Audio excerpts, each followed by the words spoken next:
This is a really interesting piece. This is from my personal antique bottle collection. And this is a poison bottle that would have been manufactured in the late 1800s all the way up through the early 1900s. Now, few people know this, but in 1829, New York State made it mandatory that the word poison be placed on bottles containing harmful substances because most of the population at that particular point in time was illiterate.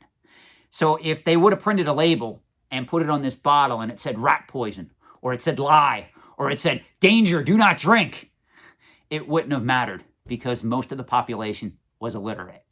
So a lot of these companies came up with ways to produce bottles in various forms and colors, and the most common shape was the coffin shape, which this is. And by the way, I don't know if you can see it in the camera, but this does say poison on the front of it. And it is a ribbed bottle, meaning it does have a rough texture to it, so that if somebody wanted to verify that this was a poison bottle and they couldn't read, they would be able to tell just by feeling this particular bottle in question. Now, I would love to do a full video on antique bottle collecting, on poison bottles in general, but unfortunately today, we're going to talk about another poison that is infecting the modern era antiques and collectibles trade. So I'm just going to put this back on my shelf over here, and we're going to get right into it. Now, I spend a lot of time trying to educate the populace about how the antiques and collectibles trade works, both over the short term, both over the long term. And before I go any further, you guys already know this is a collectible finance channel. So we talk about all those horrible things like speculation, investing money in these markets, allocating capital, diversifying into the antiques and collectibles trade, and all the Timmies, Kimmies, Poindexters, all the wannabe speculators and investors that think they know this stuff. They rip me up in the comment section. They come at me with torches drawn and pitchforks ready to go at it because how dare I try to teach them how to invest in these markets, should you choose to invest in these markets. Spoiler alert, it's not always a good idea. It's not always a good idea. But with that being said, in the modern era, very few people want to listen to any form of negativity. They just want to listen to hype-driven YouTube content. They want to listen to TikTokers. They want to listen to stupid articles that are put out, 10 reasons you should invest in Pokemon cards. And they want to go all in and call themselves investors or speculators. Well, if you spend any amount of time on this particular YouTube channel, if you spend any amount of time reading books by the great masters of the antiques and collectibles trade, shout out to Harry Rinker, you're going to find that speculation and investment in these markets is not always as it seems. And literally, for many, many decades now, a lot of major manufacturers that would produce everything from Pez dispensers to Beanie Babies to currently Lego sets to sports cards to video games to Funko Pops to collectible card games like Pokemon and Magic the Gathering. A lot of these manufacturers have started their love affair with a concept called mass-produced scarcity, where if they simply limit the amount of product they're making, the secondary market will take care of the rest through hype, through market manipulation in some cases, through just general greed, through just general consumer stupidity, where a lot of people want to believe that if a company produces something and they simply limit the amount of products on the overall market, that means, by general, that that particular item has value. And I have always talked against this concept because there have been examples throughout the entire antiques and collectibles trade where it does not work over the long term. Well, right now, the sports card market is trying their best to make that a thing going forward. And for the most part, they're succeeding on that concept simply because a lot of the Timmies, Kimmies, and Poindexters don't care about reality. They just want to make that a thing. They want to make it happen. They want to believe that their one-on-one refractor special limited edition card is always going to be worth tens of thousands of dollars on the secondary market simply because the manufacturer limited the amount of product on the open market. And it's never been this bad before.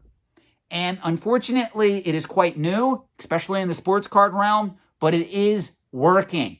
A lot of hardcore collectors, investors have gravitated towards this concept, especially when we look at one-on-one autograph cards, refractor cards, all these cards that are being hyped up by manufacturers in specialized packs that sell for a premium. They're getting sent right away to grading companies, auction houses, and people are willing to pay a premium for these particular items. So I'm here to tell you the truth about these particular products, these particular cards. The fact that these manufacturers are making a lot of money off of this concept. And it's not only the manufacturers, it's the grading companies, it's the auction houses, it's the people that continue to spend and bid money on these products when in fact they could instead put their money into something that actually has true organic collectability. It's almost like what came first, the chicken or the egg? Because at this point, what we're doing is we're attempting to manufacture a collectible simply because it's one of a kind. And the Timmies are coming along going, well, gee, it's one of a kind, therefore it has organic collectability. So they're actually giving it organic collectability. And there's nothing I can say to change the state of the market. There's nothing I can say to stop these speculators, these investors, these people who should know better from paying a premium for these products and making them a thing. Now, I kind of knew, we all did, I think, that this concept would spread like wildfire at some point. And slowly but surely, it made its way from sports cards into collectible card games. I've already done one video on this about serialized cards, about Magic the Gathering.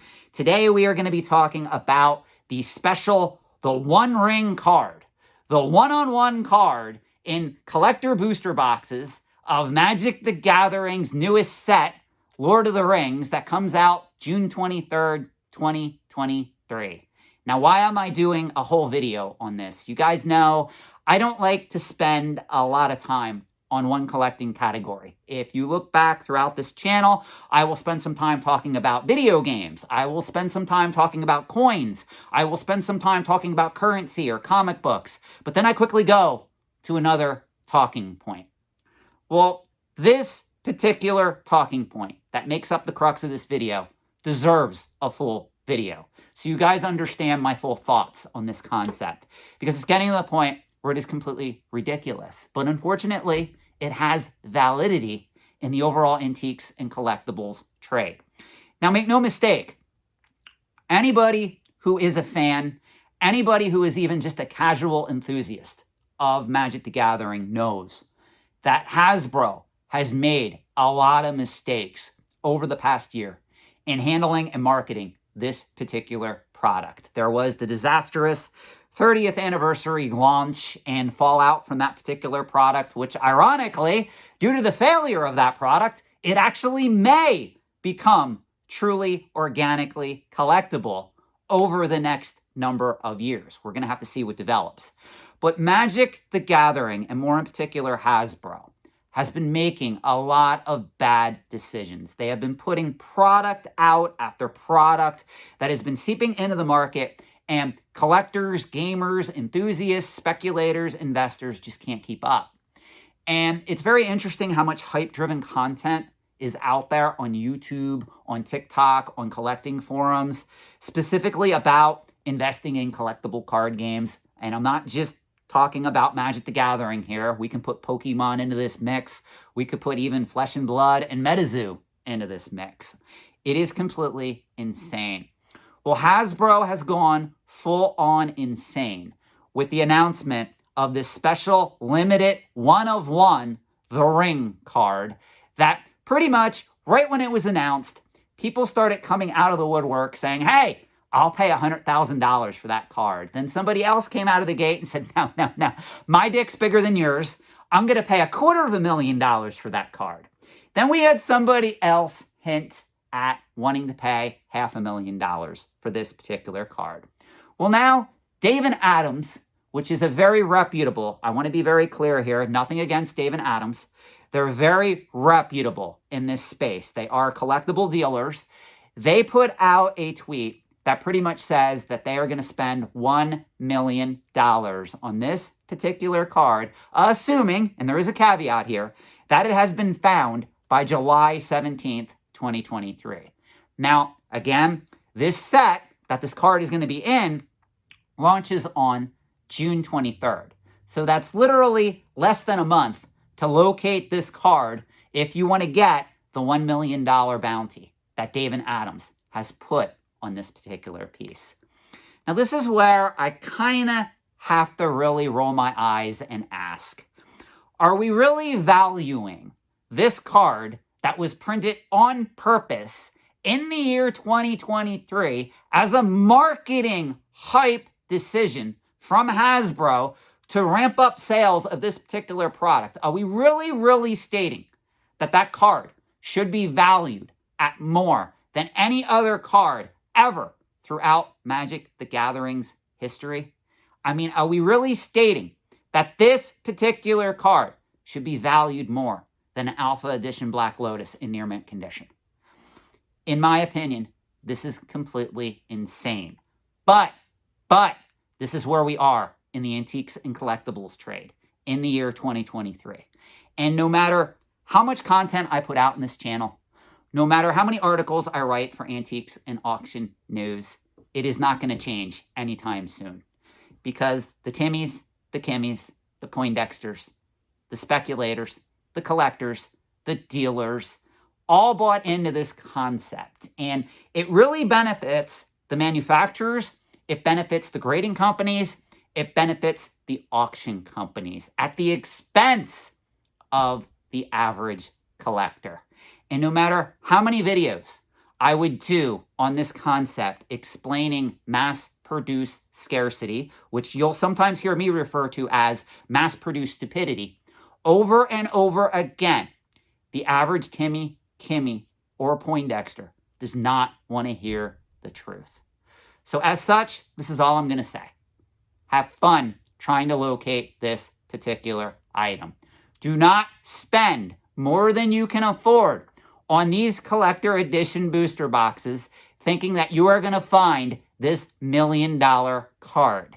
I'm telling you, this is the very definition of insanity of the antiques and collectibles trade in the modern era. And this is pretty much where it all comes to a head. You have all of these YouTubers, TikTokers, all of these collecting forums touting the investment potential of this stuff. Manufacturers are more than happy to take advantage of a lot of the stupidity that is circulating out there. Same thing with the grading companies, same thing with the auction houses. You know, back when the graded video game bubble was materializing, I did a lot of videos cautioning against investing in graded video games at that particular point in time. A lot of people laughed at me. Now that prices have pulled back, in certain cases, 70 to 80%, no one's really laughing at me anymore. Now, am I saying that this $1 million card is going to drop $800,000 immediately after it's found? No. I'm just saying, in my opinion, I understand that this card will always have a significant premium on the secondary market because certain people want to make it more than what it really is, a marketing gimmick. But compared to an Alpha Edition Black Lotus, compared to a Mox Jet, compared to even a Library of Alexandria, I am sorry, I don't give this particular marketing piece of hype, we'll use that word, more credence than those cards that came out at the dawn of Magic the Gathering's history, when very few people ever thought that this particular card game that came out at that particular time would survive well into the future where we are today. Understand, guys, the antiques and collectibles trade is very diverse. Everybody and their sister in the modern era, in the year 2023, knows that Magic the Gathering cards can be valuable and can be collected. Back in 1993, back even in 1996, Back even in 1999, very few people thought that Magic the Gathering would continue to be a dominant force decades later. Learn from this, understand this, and just realize that there are going to be people doing some crazy things to try to get this card. I assure you, it's always going to have value in the secondary market. I want to repeat that for all my critics. This card, this One Ring special limited edition card, is always going to have value on the secondary market. But just know, if you are going to buy into the hype, there is a cost for buying into the hype. And it may be a cost that you're not willing to pay. In my opinion, this is poison in the modern era antiques and collectibles trade, and it should be viewed as such. Thank you for watching. Have a great night, and let me know your thoughts in the comment section below.